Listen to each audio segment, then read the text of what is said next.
Bapak, saudara-saudara yang terkasih, bacaan Injil pada hari ini menguatkan kita sekali. Tadi pengantar saya sudah sampaikan. 38 tahun sakit. 38 tahun, tinggal 2 tahun lagi 40 tahun. Bayangkan 38 tahun dia sakit. Yesus saja pada saat itu usianya sekitar 33 tahun lah. Ya. Lebih tua dari Yesus umur manusianya nih. Udah sakit. Berarti orang ini udah tua. Ada kira-kira mungkin 58 tahun kali. Tidak mampu bergerak, tidak mampu apa-apa, tapi dia tetap berharap sembuh. Sama seperti bapak-bapak di tempat ini. Ini sama seperti analogi begini. Orang ini dipenjara 38 tahun, baru dapat pelepasan. Pelepasannya mudah aja. Bangunlah, angkatlah tilammu. Tidak ada Yesus bilang, pulihlah. Tidak, bangunlah, angkat tilammu. Ya kan? Karena dia percaya kepada sabda Tuhan, maka dia bangun, angkat tilamnya, selesai. Orang Yahudi bingung, ngapa kau ngangkat tilam? Tidak boleh ngangkat tilam pada hari Sabat. Tidak boleh, pantang. Tulah, badi, apa lagi? Ya, bahasa kita di tabu atau apalah ya, moroyan, macam-macam lah ya. Jadi tidak boleh nih nginjak tanah, tunggu 40 hari, cuci. Ini kan pokoknya banyaklah pantang-pantangan. Bingung juga, disuruh pantang makan daging, dah hanya pantang yang aneh. Lalu 40 hari tak ke gereja lah, bingung juga, iya juga ya. Bahaya kalau tidak ke gereja, dosa berat. Nah ini kan persoalan yang dihadapi. Jadi Yesus selalu berangkat pada hari raya orang Yahudi, ya, ke Yerusalem. Jadi Yerusalem itu anggaplah dia berkarya umur 30, kurang lebih 3 tahun. 3 kali dia melakukan perjalanan bolak-balik Yerusalem. Yerusalem Galilea itu jauh, ya. Dulu pakai unta ada, pakai keledai ya. Pakai bagal. Bagal itu ngerti ya? Keledai kawin dengan kuda. Jadilah bagal ya. Ya, keledai kawin dengan kuda tuh besar dia badannya. Nah itu. Kan ada anak Daud namanya yang ganteng tuh. Yang ngeberontak dengan bapaknya. Siapa namanya? Yang pernah baca? Hah? Gak perlu baca lagi ya. Dia kan rambutnya panjang, bagalnya itu, ya kan, saking kuat larinya, dia tersangkut rambutnya, ya kan. Absalom, ganteng dia, rambutnya panjang, kalah penyanyi rock, ya kan. Ya kan. Daud kan ganteng kan, apalagi anaknya Absalom kan. Lalu tercekik dari situ, tercekik, lalu pengawalnya atau prajurit Daud langsung tikam dia kan. Memang musuh bapaknya, tapi bapaknya juga menangis, anaknya mati. Karena dia melawan kehendak bapaknya. Nah, jadi kalau pergi perjalanan itu jauh, jalan kaki Yesus itu. Lalu ada di situ seorang yang sudah 38 tahun lamanya sakit, ya. Jadi kolam kolam Bethesda ini sudah digali oleh arkeolog ya, didapatkan, ditemukan. Memang serambinya sama persis oleh arkeolog. Ya. Jadi arkeolog sekarang udah menggali kolam Bethesda ini. Ya. Nah, lalu ketika Yesus melihat orang itu berbaring di sana, dan karena ia tahu bahwa ia telah lama dalam keadaan itu, berkatalah ia kepadanya, ya, maukah engkau sembuh? Jadi sebenarnya kalau kita membuka hati kita untuk sembuh, sembuh Pak, bapak-bapak, saudara-saudara, mau enggak membuka hati kita sembuh? Mau enggak kita mengampuni? Mau enggak kita hidup baik? Kan kata mau. Kalau kita katakan mau terus, mau ya, aku mau Yesus, ya pasti bisa sembuh. Nah, jawab orang sakit itu kepadanya, Tuhan, tidak ada orang yang menurunkan aku ke dalam kolam itu. Jadi sebenarnya mungkin di kamar-kamar kita itu banyak dia mau ke gereja, tapi tidak ada yang ngajak gitu. Ya kan? Ya kan? Tidak mau bangun. Ya kan? Ya itu tadi lah, butuh doa tadi kan. Mungkin dia diajak sekali belum, 2 kali belum, 3 kali belum, 4 kali, bapak bebas, malah dia rajin. Ya.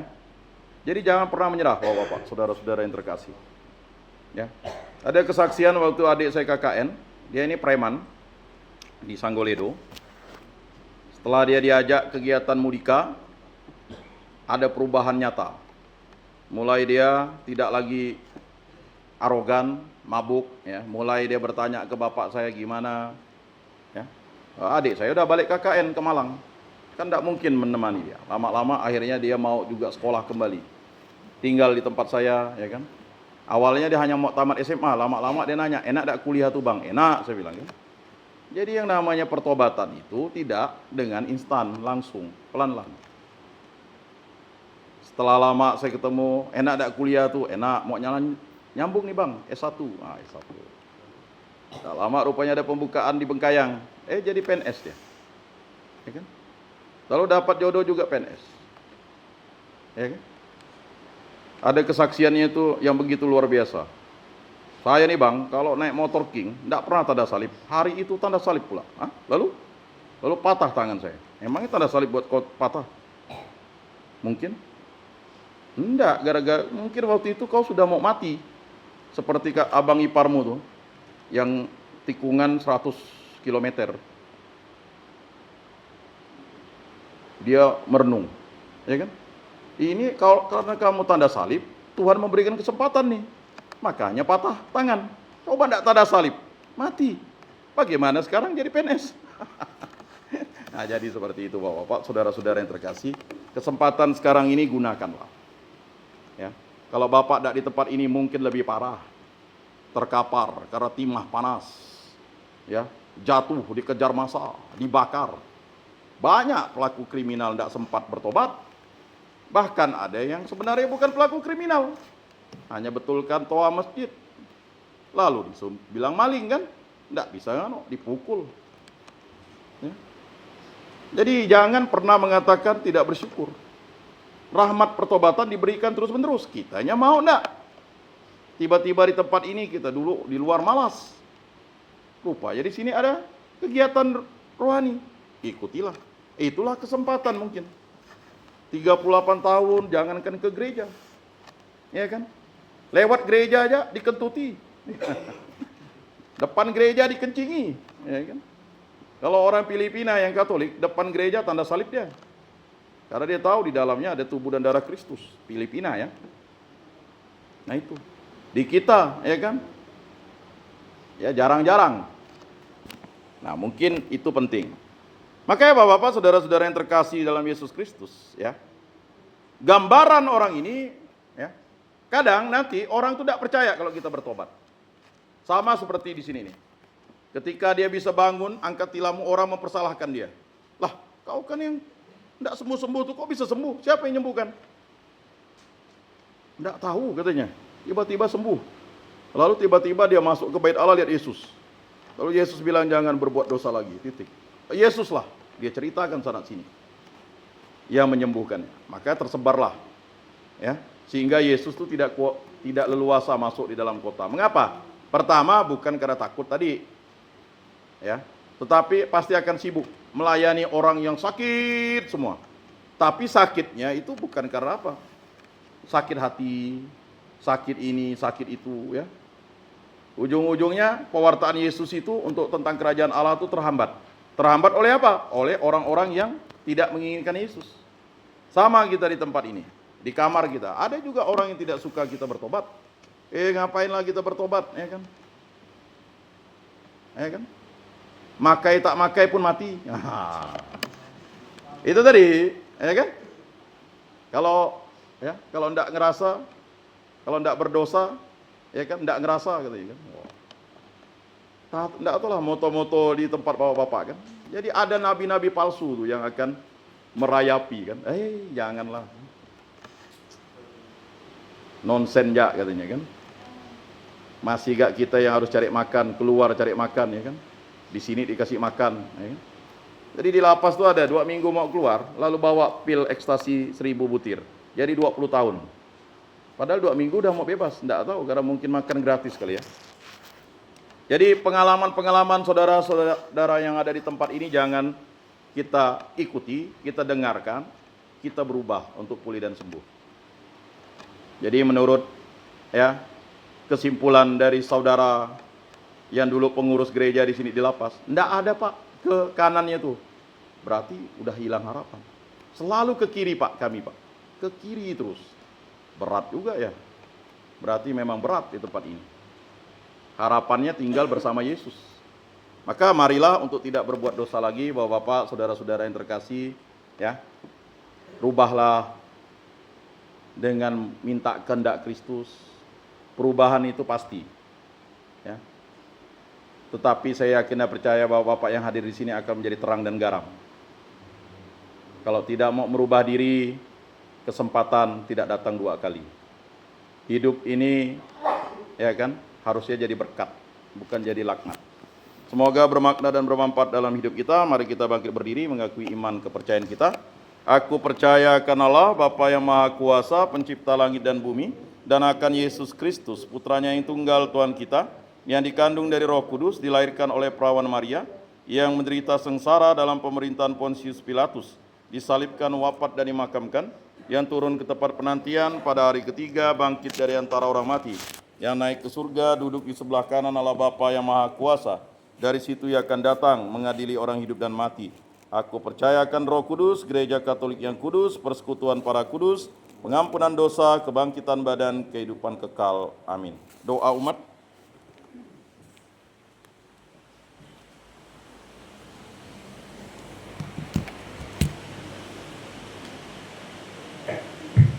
Allah Tritunggal yang Maha Kudus, dengarkanlah doa-doa permohonan kami. Kita telah disucikan dengan air baptis. Semoga kita sungguh menghayati janji baptis, sehingga iman kita terus berkembang, menyuburkan kerajaan Allah dan memasukkan banyak buah. Marilah kita mohon, Kabulkanlah doa kami, ya Tuhan. semoga hati dan kehendak semua katekumen yang menyiapkan diri untuk pembaptisan makin dikuatkan. Semoga motivasi mereka makin murni, iman mereka makin kuat, dan hidup mereka dipenuhi sukacita iman. Marilah kita mohon, Kabulkanlah doa kami, ya Tuhan. semoga Allah Bapa yang Maha Pemurah menjamah hati kita untuk peka dan berbelas kasih kepada orang-orang yang sakit dan sengsara, yang merindukan kesembuhan dan sapaan kasih dari sesama. Marilah kita mohon, Kabulkanlah doa kami, ya Tuhan. semoga Allah yang Maha Kudus menyucikan hati kita dari fitnah, gosip, dan curiga, berlebihan, dan sifat menghakimi sesama, yang berbuat baik dan melaksanakan ajaran Allah. Semoga kita pun digerakkan oleh Allah untuk terus berbuat baik dan bergembira atas kebaikan sesama. Marilah kita mohon, Kabulkanlah doa kami, ya Tuhan. semoga Bapa sumber segala ketertiban mencurahkan Roh Kudus agar kita melaksanakan hukum secara legalistik dengan mengabaikan kebaikan, kebenaran, keadilan, dan keselamatan jiwa. Marilah kita mohon, Kabulkanlah doa kami, ya Tuhan. Marilah kita menyampaikan doa-doa permohonan kita dalam hati kita masing-masing.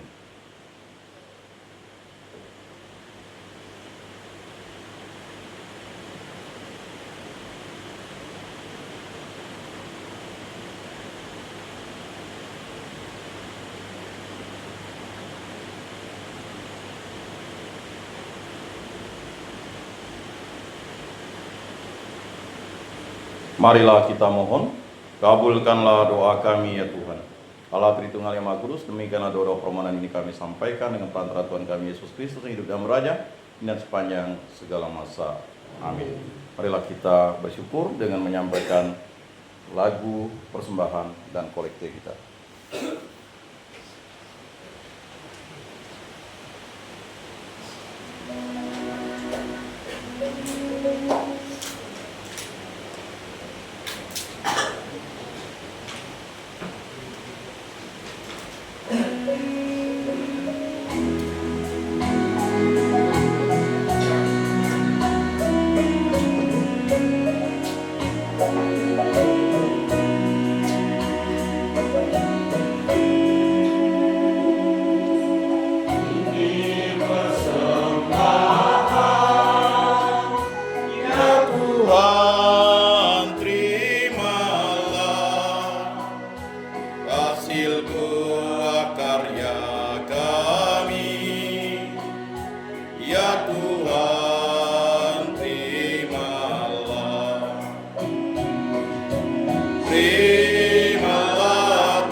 Mari kita bangkit berdiri.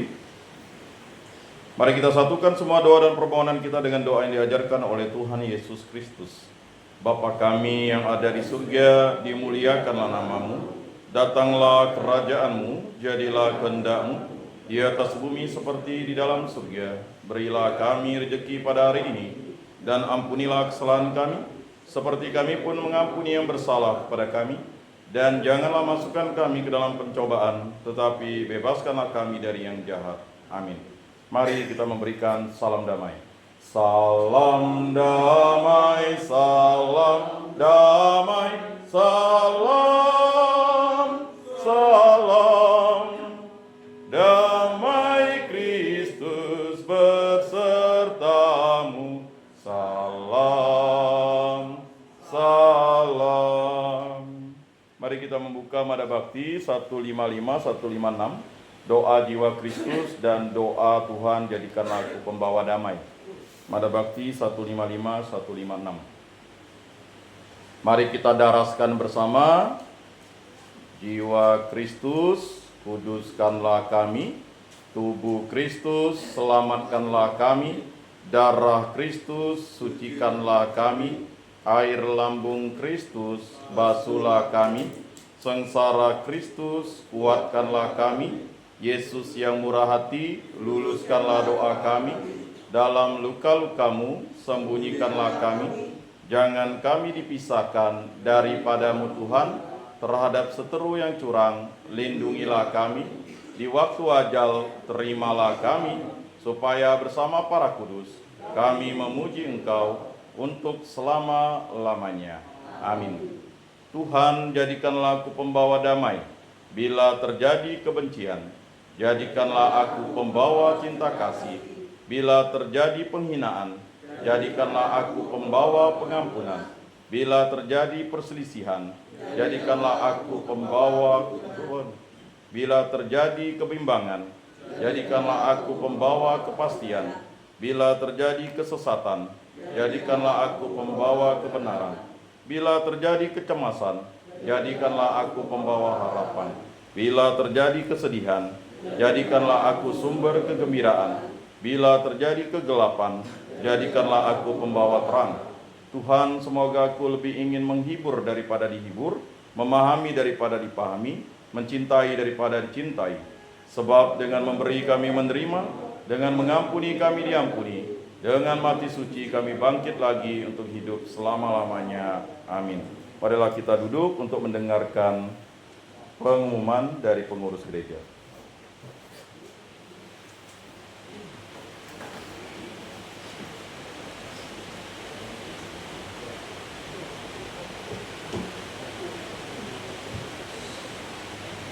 Salam, Salam, salve, salve. selamat pagi untuk kita semua. Kami ucapkan terima kasih kepada Pak Yakobus yang hari ini sudah hadir, sudah datang untuk memimpin kita semua dalam ibadat sabda. Terima kasih juga untuk firman Tuhan yang disampaikan kepada kami, yang meneguhkan, menyelamatkan, dan juga menguatkan kami di tempat ini. Apakah ada yang baru bergabung? Masih belum ada. Selanjutnya pengumuman ibadah. Hari Kamis tanggal 19 Maret 2026 kita ada ibadah Zoom bersama lulus ministry dimulai jam 9 pagi sampai dengan selesai. Kemudian hari Kamis juga 19 Februari 2026 kita ada ibadat Rosario bersama Legio Maria Paroki Santa Cecilia dimulai jam 15.00 atau jam 3 sore sampai dengan selesai. Hari Sabtu tanggal 22 Maret 2026 kita ada ibadah Kristen bersama GPIB Jemaat Siloam dimulai jam 9 pagi sampai dengan selesai. Kemudian selanjutnya untuk pengumuman ibadah kita ada amplop aksi puasa pembangunan yang tadi sudah dibagikan, yaitu untuk tahun ini tema prapaskah kita atau tema Paskah, pertobatan untuk merawat bumi rumah kita bersama. Jadi makna dari aksi kuasa pembangunan ini adalah bentuk solidaritas kita, bentuk nyata dari pertobatan kita. Kalau selama dalam masa prapaskah kita pantang puasa, dan bentuk nyatanya kita menyumbangkan sebagian dari milik kita kepada yang membutuhkan. Kemudian amplop ini kita bagikan hari ini dikumpul pada tanggal 29 Maret. 29 Maret itu pas hari Minggu Palma. Jadi kita kumpulkan semua. Atau yang ingin mengumpulkan lebih cepat juga bisa. Nanti dikumpulkan kepada saudara Susanto, kemudian akan kita titipkan ke keuskupan melalui Pak Edi. Jadi demikian untuk aksi kuasa pembangunan kita. Kemudian juga untuk koordinator Katolik sudah boleh untuk menyiapkan persiapan untuk Minggu Palma. Kemudian untuk perayaan Trihari Suci menjelang Paskah juga sampai pada hari Paskah. Jadi silakan untuk teman-teman semua bersiap untuk penyiapan liturgi kita semua. Kami ucapkan terima kasih kepada semua teman-teman yang sudah bertugas dengan baik pada hari ini. Terima kasih juga untuk yang sudah datang pada ibadah hari ini. Semoga Tuhan Yesus selalu memberkati kita semua. Amin. Terima kasih untuk pengurus gereja yang sudah mengalokasikan jadwalnya bagi saya, dan juga terima kasih untuk kehadiran bapak-bapak, saudara-saudara yang ada di tempat ini, yang Katolik, yang Protestan, yang simpatisan. Semoga dengan kehadiran bapak-bapak dan saudara-saudara di tempat ini kita semakin bertumbuh dalam iman dan kita mempersiapkan diri dengan baik sehingga kita keluar nanti menjadi baik dan kita akan menjadi buah dan obat bagi diri kita, bagi istri-istri kita, bagi anak-anak kita, bagi menantu, bagi cucu, saudara-saudari, orang tua kita, dan lingkungan kita. Dan terima kasih untuk petugas, baik ya yang sudah menjadi lektor, menjadi pembaca doa umat, mazmur, organis, kemudian juga untuk dirijen, ya. Semoga yang lainnya juga dapat menyusul. Jangan khawatir, di tempat ini bergantian supaya kita nanti bisa siap pakai ketika kita sudah pulang ke kampung kita masing-masing. Minimal orang melihat kita berubah dalam pelayanan.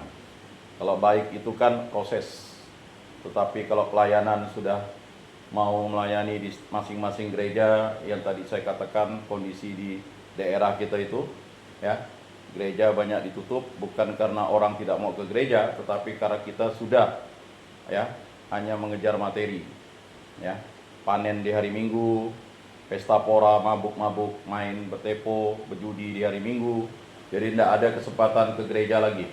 Senin sampai Sabtu kerja di sawit, ada yang di ini hari Minggu menghambur-hamburkan ya untuk kepelacuran, untuk perjudian, untuk ya pokoknya senang-senang lah. Karena Senin lagi, habis lagi, cari lagi, begitu terus. Lalu gereja ya penuh dengan tai kambing, tai sapi, tai babi, ya, tai ayam, ya. Jadi mau misa atau mau ibadat belum dibersihkan. Padahal rumah Tuhan. Nah ini mungkin nanti untuk menjadi aksi kita di tahun 2026 ini. Jadi begitu juga bagi yang Protestan ya, untuk diberikan kesempatan, ya, supaya nanti pulang menjadi berkat. Jadi itu harapan. Jadi outputnya itu menjadi outcome. Dan juga untuk yang belum hadir, dari total ini kan 30 ya, dengan saya 31, berarti ada 64 orang entah kemana, sidang semua terus mungkin, sidang online, ya, kayaknya bukan sidang online ya, sidang atau bertamasya, belum bangun, bingung juga bangunnya jam berapa kan begitu.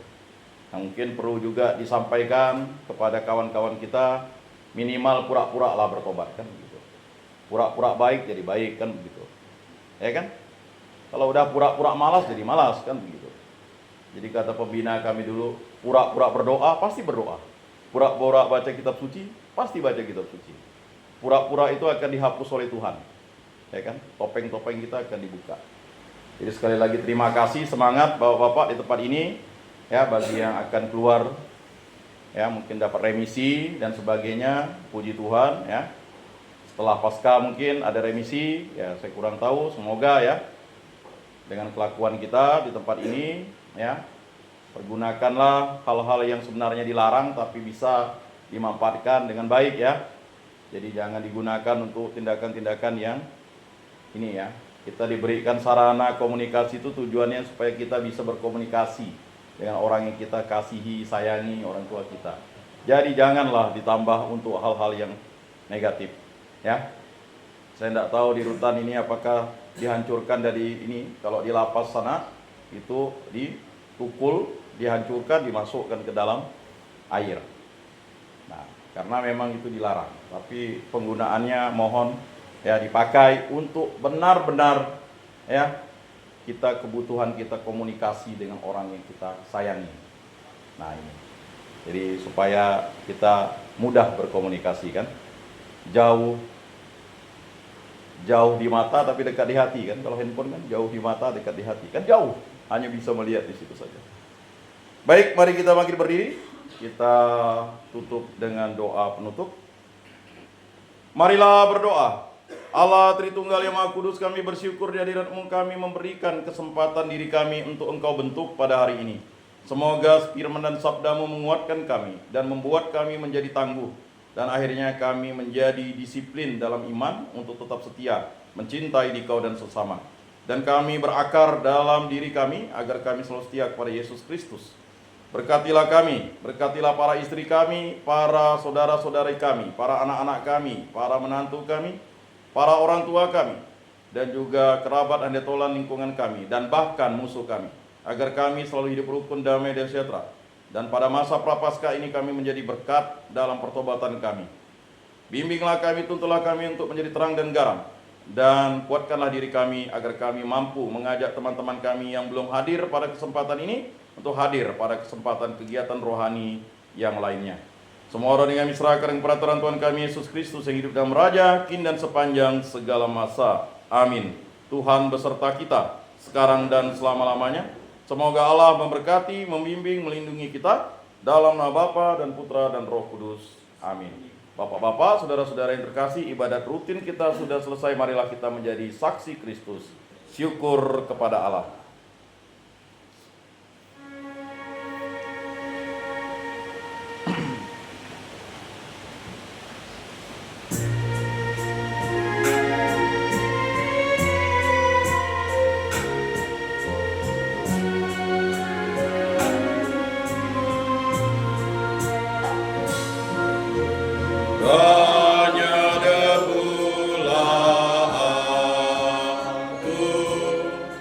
Di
Hah?